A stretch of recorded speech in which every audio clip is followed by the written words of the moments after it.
mengidentifikasi diri Anda agar bisa menjadi somebody yang can put yourself in the market. Jadinya bagaimana kita bisa meng-highlight value kita instead of simplifying our activities during our time in vokasi. Jadi kalau misalnya nanti Anda di vokasi banyak terlibat di berbagai macam kegiatan kemahasiswaan, itu di CV boleh dimasukin aja gitu ya, karena memang itu adalah bagian dari how to catch the employer attention.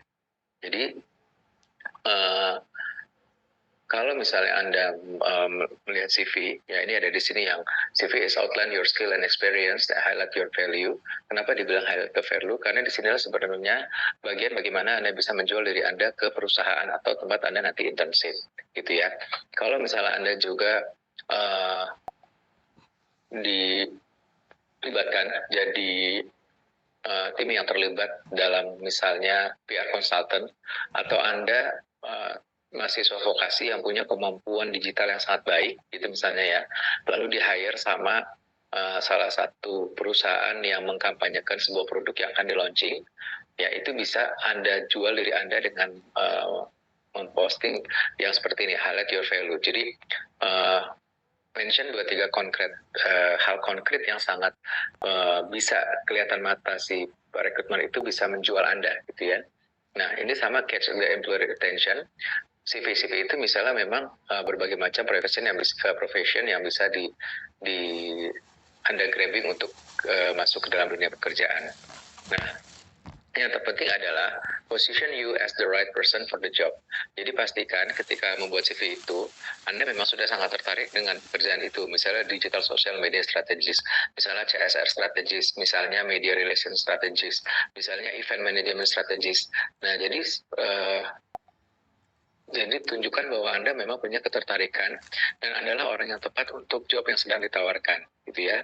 Makanya kalau ada mahasiswa magang di kantor saya tanya, kamu sukanya apa gitu. Dan karena kebutuhan di kantor saya misalnya adalah digital social media strategist, internal communication, CSR, dan juga desain grafis. Makanya saya suka tanya, kamu bisanya apa dan tertariknya apa gitu. Nah ketika mereka tertarik, mereka ikut rekrutmen di kantor saya gitu ya, mereka terus misalnya lulus, barulah mulai kerja seperti yang di offering oleh kantor-kantor saya gitu ya.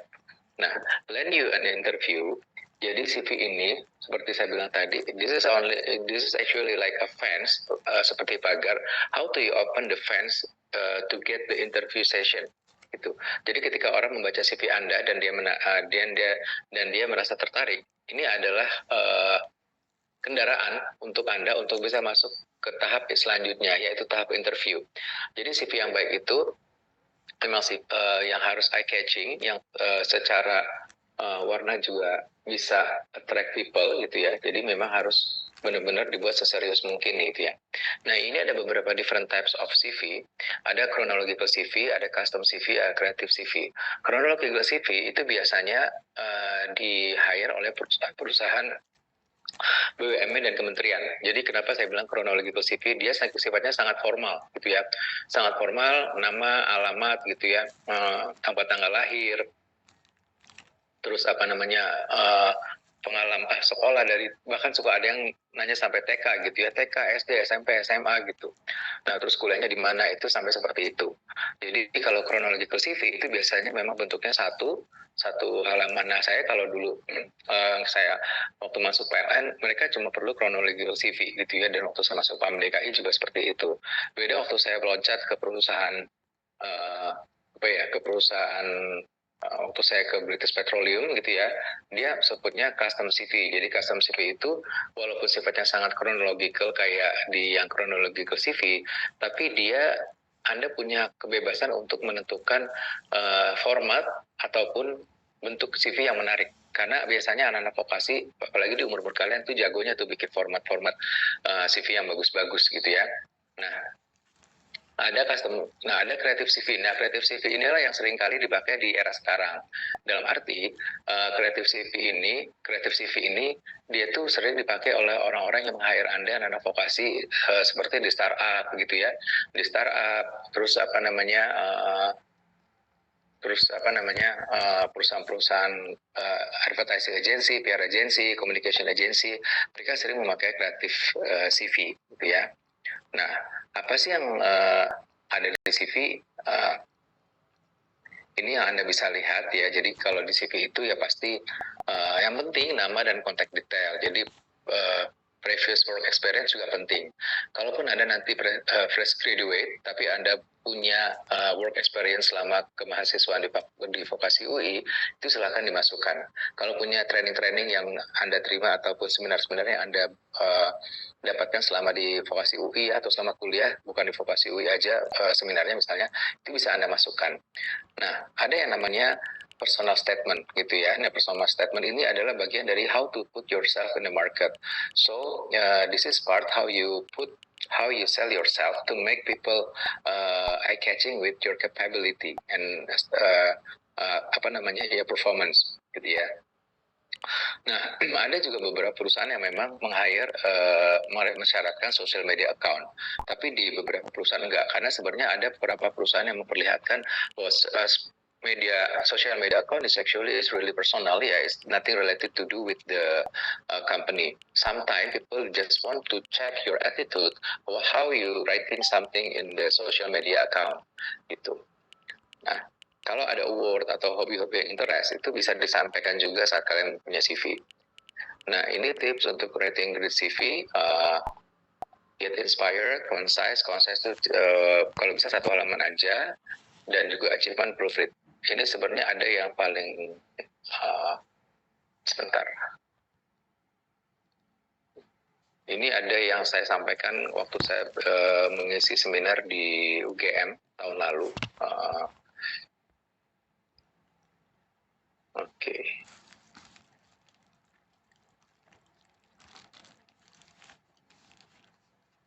Nah, ini dia.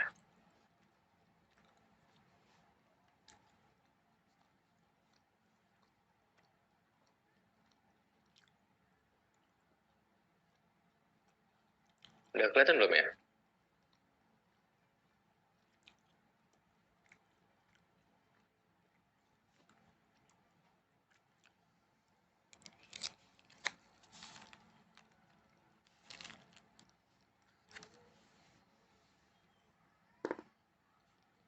Oke, ini udah kelihatan ya? Udah, Mas. Udah, Mas.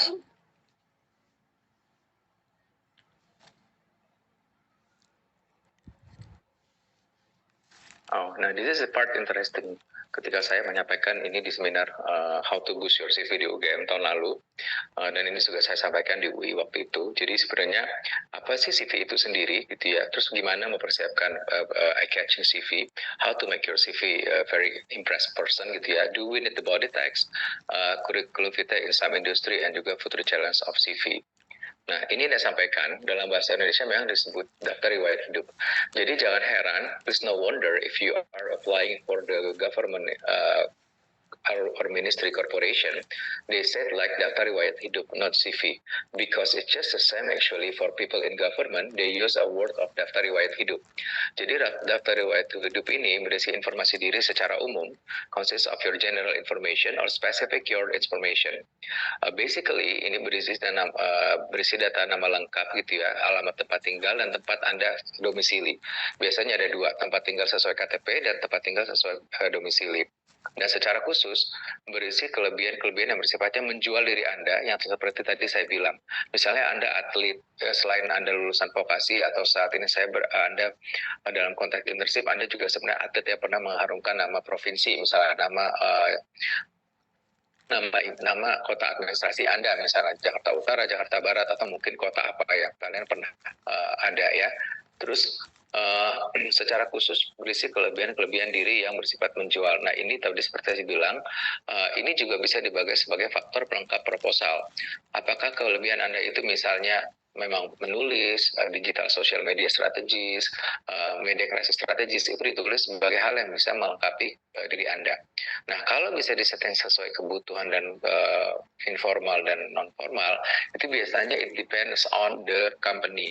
Jadi yang paling penting adalah bagaimana company itu misalnya memerlukan Anda. Kalau perusahaan swasta, ya biasanya dia lebih bukan lebih santai ya, lebih informal, semi informal untuk CV-nya.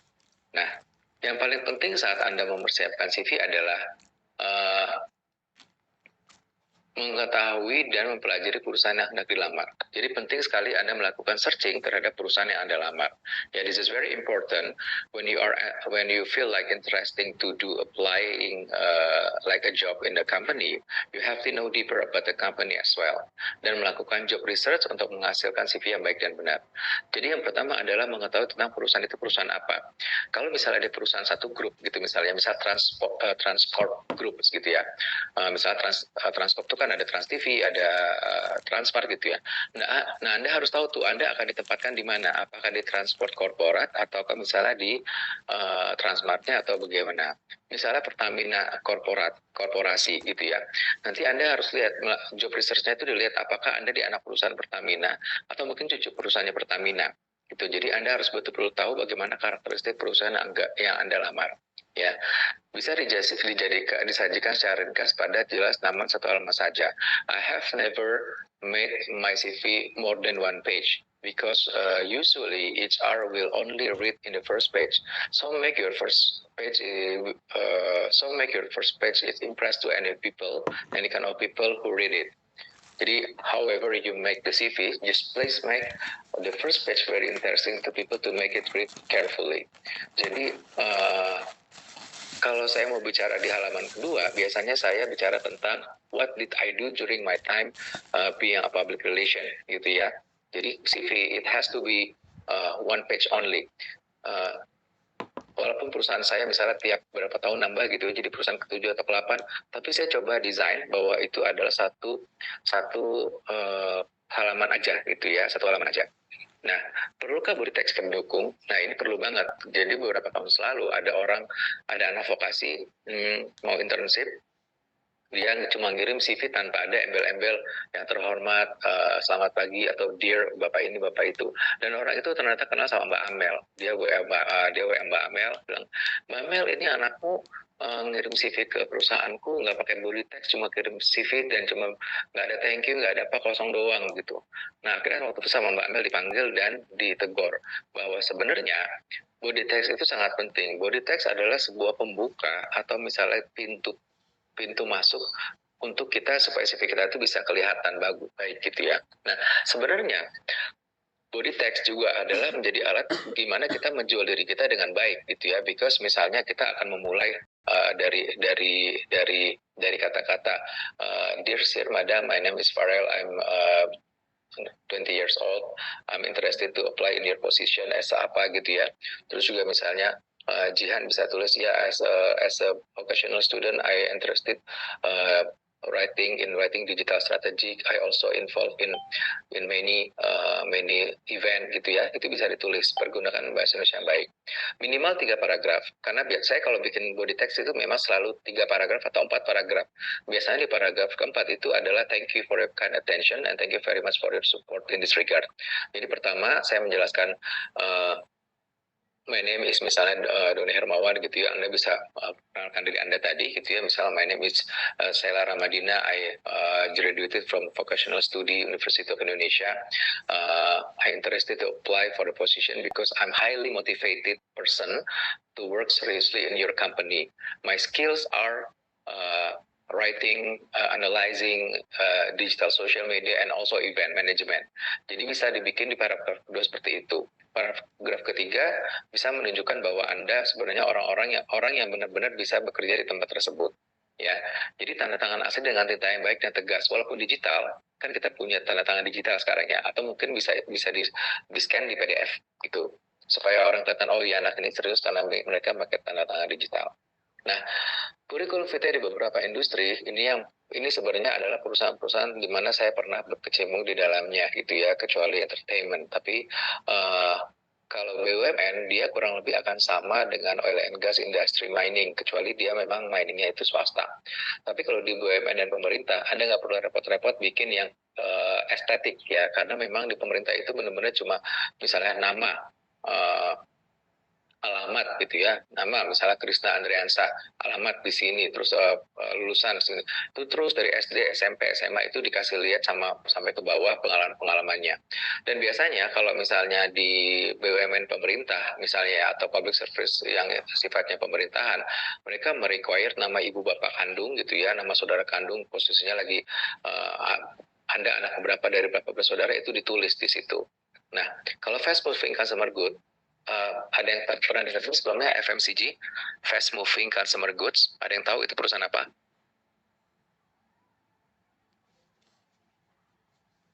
Kalian tahu nggak? Krisna, Yoga, Dalvin, maybe you know? Have you heard about the FMCG? Okay, I'll let you know. FMCG is actually fast moving consumer goods in term of.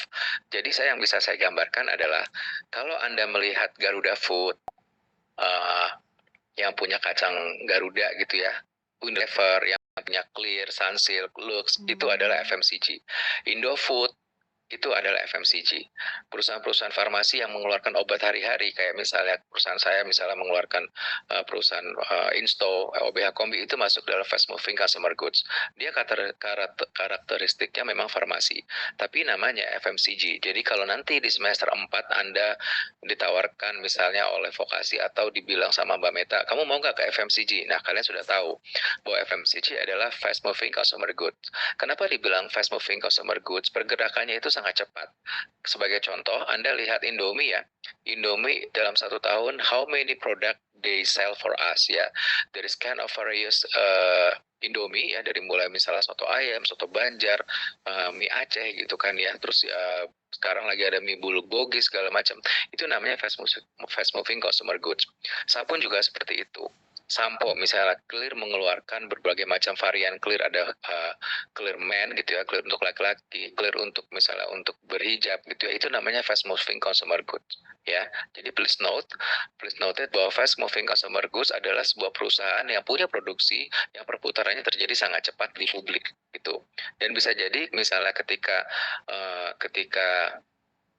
dia nggak perform penjualannya, itu dia bisa di stop dan diganti dengan yang lain gitu ya. Oke. Kalau public service ya contohnya bank itu kurang lebih sama dengan BUMN dan pemerintah ya, tapi kalau bank negeri dia akan sama konteksnya dengan pemerintah. Kalau bank swasta mungkin dia akan lebih fancy dan funky untuk CV-nya gitu ya. Nah, based on my experience in oil, gas, and industry, it's quite serious like BUMN pemerintah. They don't need like a fancy or typical informal CV like when I did in fast moving consumer goods. But in automotive also happen. Jadi di otomotif itu mereka similar lah waktu saya di Mitsubishi di Keramaido 3 Berlian. CV saya juga yang tidak terlalu informal tapi juga tidak terlalu formal, dan dibaca oleh orang-orang Jepang di sana untuk diproses tahap selanjutnya. Entertainment, I don't think so. You can entertainment. I think you can also make it. Ada beberapa perusahaan yang menurut saya sangat unik ya, yang CV-nya itu berupa digital. Jadi Anda mungkin sudah harus terbiasa dengan perusahaan. Jika misalnya ada perusahaan yang mensyaratkan, tolong kirimkan CV Anda dalam bentuk digital. It means you have to record your self in the video and send the video to the recruitment company. On the video, you tell your story about you, and then the story or the experience of your self during your time study or during your time involving in any event in many events in your life gitu ya. Nah, kalau agensi dan konsultansi ini juga sebenarnya kurang lebih sama dengan perusahaan-perusahaan yang sifatnya fancy and fancy dan informal gitu. Nah, ini dia future challenge sobat CV digital era. Jadi yang paling penting Anda punya kemampuan digital copywriting yang baik. Nah, saya pengen tanya nih, di sini siapa yang harusnya di kelas ya kemarin, siapa yang senang writing dan siapa yang nggak senang writing? Kalau nggak senang writing nanti repot sama kelasnya Mbak Amel karena dia writingnya kuat banget, tuh ya. Jadi untuk hal ini kalian harus punya kemampuan untuk menulis digital copywriting ya, dan juga punya ability untuk berkolaborasi dalam dunia digital. Nah, yang paling penting, tapi saya yakin Anda punya kemampuan ini semua.